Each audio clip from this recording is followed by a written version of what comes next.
big or small, must be silenced so that the quality of the recording is not compromised.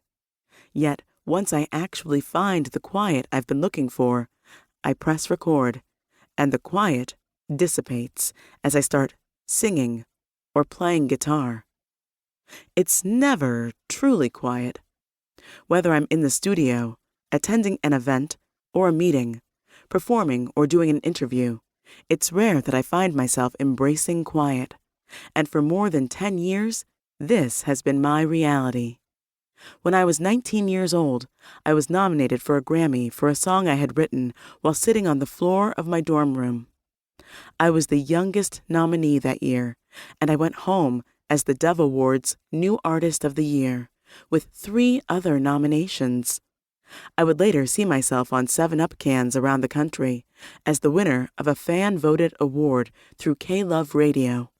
My next 4 radio singles would go on to be number 1s.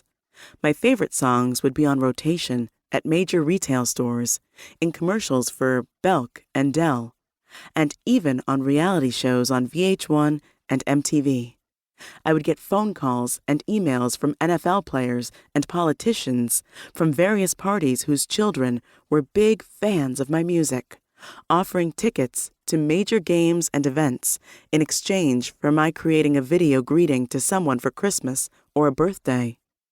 There was even a moment when my song was played on ESPN accidentally because one of the announcers had it as a ringtone and forgot to silence his phone while broadcasting.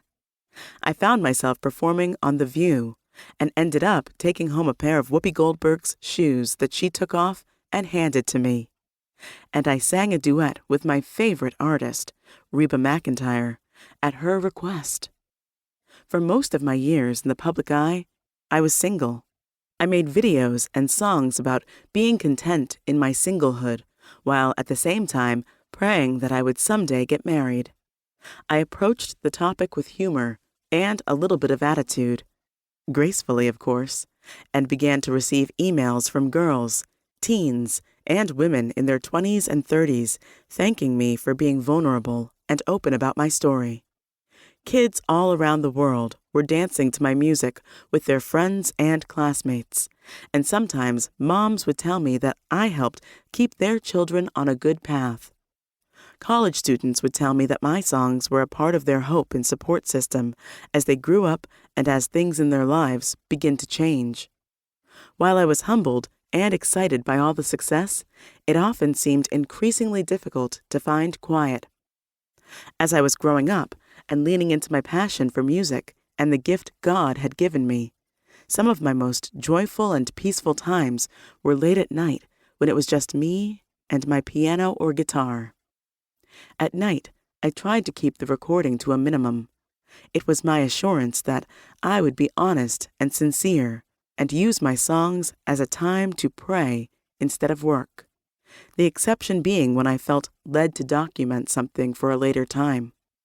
I would sing about things I was thankful for and things I didn't understand. I would sing worship songs from church and make up some on the spot. I would write songs full of joy, as well as lyrics that were sometimes too painful to sing.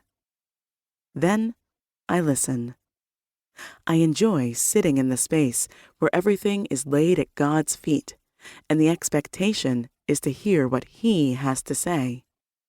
There was never the presumption that it would be a major announcement from heaven with glowing lights and a play-by-play of upcoming miracles, but I did find peace in the quiet and hope in those moments with the Lord.